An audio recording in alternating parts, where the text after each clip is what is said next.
யாரா வாசல்ல அப்படின்னு என்ன கேட்டாங்கன்னா, பிச்சைக்காரர் பிச்சை கேட்குறார் அப்படின்னு. நான் 3.5 வயசாக இருக்கும்போது ஒரு முறை கூட வேறு ஒருவருடன் பேசும் பொழுது கமல் வந்தானா என்று சொன்னதே கிடையாது அவர். நான் எங்கேயாவது கெட்ட பழக்கத்தை கற்றுக்கிட்டு வந்து அவன் சொன்னான் அப்படின்னா அப்படி சொல்லக்கூடாதுன்னு சொல்லி எந்த அளவுக்கு இருந்ததுன்னா, என்னை பற்றி வீட்டில் ஜோக் அடிக்கிற அளவுக்கு பல பேர் ஒப்பீனியன் சொல்கிறத அறிவுரைன்னு தப்பாக நினச்சிக்கிட்டதும் உண்டு. சந்திரஹாசனை பற்றி பேச வேண்டியதே இல்லை. அவர் என்னுடைய நிழலாக இருந்துக்கிட்டே இருப்பார் டெய்லி. அவர்கிட்ட கற்றுக்கிட்ட விஷயம் நிறையா இருக்குது. கற்றுக்காமல் சோம்பேறித்தனத்தினால இது வேணாமே நமக்கு அப்படின்னு நினச்சது. இனிமேல் அதெல்லாம் செய்யணும்னு நினைக்கிறேன். நான் என் நினைவு தெரிந்து நான் நடத்தும் ஒரு நிகழ்ச்சியில் சந்திரஹாசன் அவர்களின் அறிவுரை இல்லாமல் நடக்கும் முதல் நிகழ்ச்சி இதுவாகத்தான் இருக்கும். இது எப்படி இருக்கணும், இந்த நிகழ்வு எப்படி இருக்கணும், எத்தனை பேர் வருவாங்க, எப்படி அதை ஹேண்டில் பண்ணணும், நீ என்ன பேசினா நல்லாயிருக்கும் அப்படிங்கிறதெல்லாம் எனக்கு அறிவுரை சொல்லக்கூடியவர். இப்போ எல்லாம் நான் வந்து கேமராக்கு முன்னாடி எப்படி டைலாகை நினைவு வச்சுக்கிட்டு ஞாபகப்படுத்தி பேசணுமோ அந்த மாதிரி அவர் சொல்லக்கூடிய அறிவுரைகளை எல்லாம் நினைவுபடுத்தி கொண்டு இந்த விழா முதல், இது ஒரு விழாவாக தான் நினைக்கிறேன், இதை இரங்கல் கூட்டமாக நினைக்கல நான். இந்த நிகழ்ச்சி முதல் என் வாழ்க்கை நிகழ்ச்சிகளெல்லாம் ஒரு சந்திரஹாசன் அவர்களுடைய பின்னணி குரல் எனக்குள் ஒலித்து கொண்டே இருக்கும். அதுதான் என்னை வழி நடத்தும். அது அசரீரெல்லாம் இல்லை, அது நானாகவே மாறிவிட்டது. என்ன இந்த 4 பில்லர்னு சொன்னார் ரஜினி அவர்கள் பேசும்பொழுது. என்னுடைய சகோதரர்களை முக்கியமாக என்னை உருவகப்படுத்தியது என் குடும்பம். அதில் என் சகோதரர்கள் தான் ஒரு சகோதரனாக எப்படி இருக்க வேண்டும் என்பதை எனக்கு கற்றுக் கொடுத்தவர்கள். அதனால்தான் இத்தனை பேர் வந்து நாங்கள் இருக்கிறோம் உங்களுக்கு என்று சொன்னார். ஒரு சகோதரனாக இருப்பது கூட பெரிய பொறுப்பு. அந்த பொறுப்பை நான் கற்றுக்கொண்டது திரு சந்திரஹாசன் அவர்களிடம்தான். சந்திரா அண்ணா அவர்கள் சற்று அகன்று போய்விட்டவரை கைத்தட்டி கத்தி விழித்து கூப்பிட்டதை நான் பார்த்ததே கிடையாது. சொல்ல வேண்டியதை சுருக்கமாகவும் அவர் புறப்படுவதற்கு முன்னால் சொல்லி முடித்து விடுவார். அப்படி போயிட்டா செல்போன் இல்லாத காலத்தில் கூட எப்படி தொடர்பு கொண்டு மரியாதை குறையாமல் யாரையும் கைத்தட்டி சத்தமாக கூப்பிட்றதோ ஏன்னு கத்தி கூப்பிட்றதோ பண்ணவே மாட்டார். அவர் எடுத்து வளர்த்த குழந்தை பிறந்த கொஞ்ச நேரத்தில் 2 அண்ணன்களும் வந்து பார்த்து இந்த குழந்தை நம்ம வீட்டு குழந்தையாக இருந்தால் நல்லா இருக்கும்னு சொன்ன அந்த குழந்தை அவர்கள் குழந்தையாகவே வாய்த்த கதையை எனக்கு அவர்கள் சொல்லி காட்டியிருக்கிறார்கள். அப்படி பார்த்து வளர்ந்த அந்த குழந்தையை ஒரு முறை கூட வேறு ஒருவருடன் பேசும் பொழுது கமல் வந்தானா என்று சொன்னதே கிடையாது.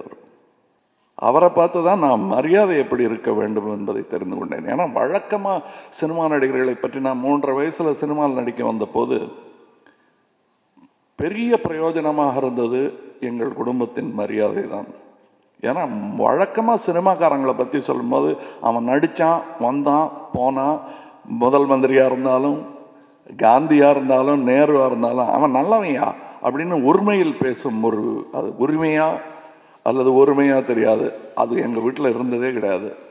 நான் எங்கேயாவது கெட்ட பழக்கத்தை கற்றுக்கிட்டு வந்து அவன் சொன்னான் அப்படின்னா அப்படி சொல்லக்கூடாதுன்னு சொல்லி எந்த அளவுக்கு இருந்ததுன்னா, என்னை பற்றி வீட்டில் ஜோக் அடிக்கிற அளவுக்கு யாரா வாசல்ல அப்படின்னு என்ன கேட்டாங்கன்னா, பிச்சைக்காரர் பிச்சை கேட்குறார் அப்படின்னு. நான் 3.5 வயசாக இருக்கும்போது அதையெல்லாம் எனக்கு கற்றுக் கொடுத்தவர் திரு சந்திரஹாசன்.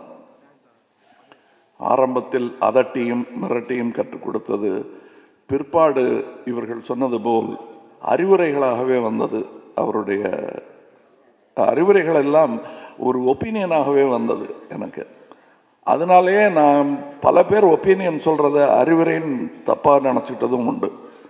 சந்திரஹாசன் மாதிரி இருக்கிற கூடியவர்கள் தான் ஒப்பீனியன் மாதிரி சொல்லுவாங்க அறிவுரையை. மற்றவங்கெல்லாம் ஒப்பீனியனே அறிவுரை மாதிரி சொல்லுவாங்க. இதையெல்லாம் புரிந்து கொண்ட எனக்கு என்னுடைய அண்ணன்கிறது எனக்கு இரத்தத்தினால் கிடைத்த உறவு. அவருடன் ஏற்பட்ட தொடர்பு ஒரு தனிப்பட்ட ஒரு பாக்கியமாக நான் கருதுகிறேன். அது எனக்கு அந்த மாதிரி ரொம்ப அதிர்ஷ்டங்கள் உண்டு. நான் என்னை பற்றி நினச்சிக்கும் போது எனக்கு மட்டும் இப்படி நடக்குதுன்னு கவலைப்பட்டதே கிடையாது. அதற்கு காரணம் எனக்கு இந்த மாதிரி ஒரு குடும்பம், ஷண்முண்ணாச்சி, பாலச்சந்தர் சார், இவர்கள் போன்ற குருமார்கள், இப்படிப்பட்ட சகோதரர்கள், இவர்களெல்லாம் இருக்கும் பொழுது இது நாங்கள் இருக்கிறோம் என்று இங்கே சொல்லப்பட்ட பொழுது நான் ரொம்ப சீரியஸாக எடுத்துக்கிறேன். ஸோ நீங்கள்லாம் இருக்கணும் என் கூட.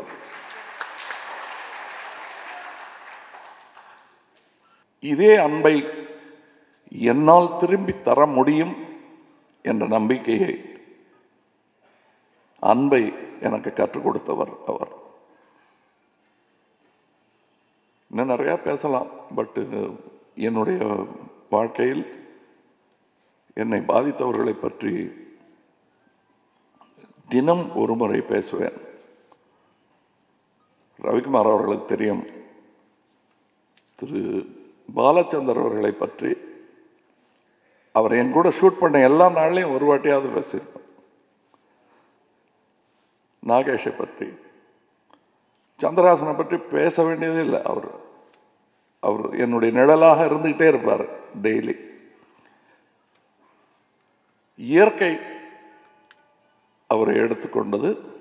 ஆனால் என்னை பொறுத்தவரை என்னுள் ஒரு பாகமாக அவர் கலந்து விட்டார்.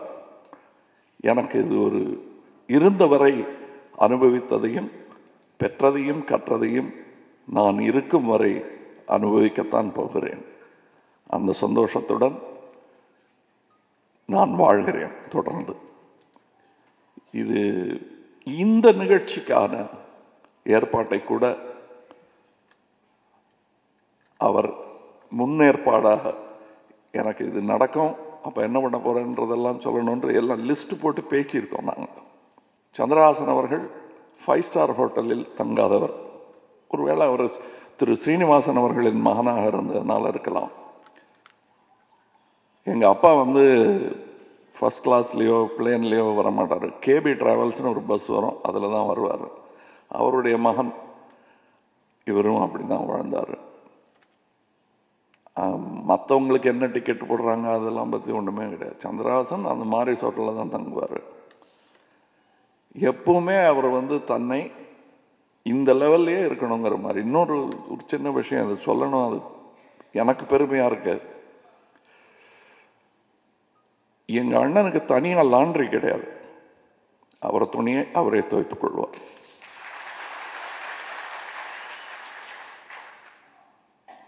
அவர்கிட்ட கற்றுக்கிட்ட விஷயம் நிறையா இருக்குது.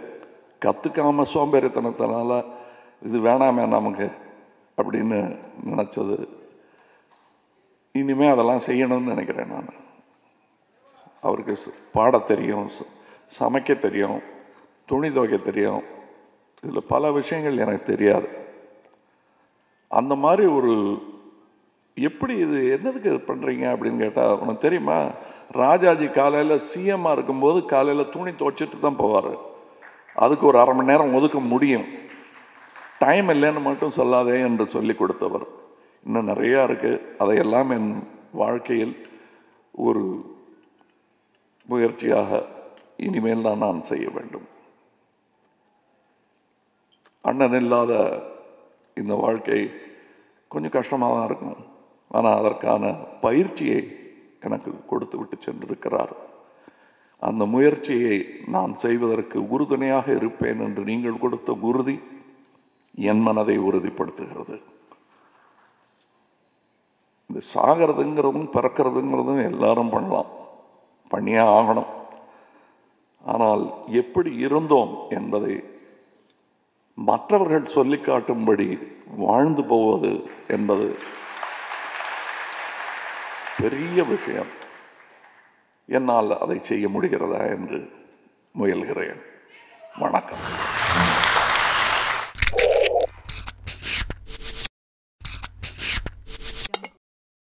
உண்மையை சொல்லணும்னு சொன்னால் கமல் அவர்களுக்கு 3 தகப்பனார்கள். கமல்ஹாசன் மாதிரி ஒரு கோபக்காரர் நான் பார்த்ததே கிடையாது. கொஞ்சம் அன்பாக சொல்கிறது சாரு அண்ணா, அதட்டி சொல்கிறது சந்திராண்ணா. இப்போ வர ஆர்டிஸ்ட்டுங்களை கம்பேர் பண்ணால் கூட அவங்க வச்சுக்கிற பணம் கூட என்னுடைய நண்பர் கமல்ஹாசன் பணம் வச்சுக்கல அப்படிங்கிறது சொல்கிறதுக்கு வருத்தப்பட வேண்டிய விஷயம்.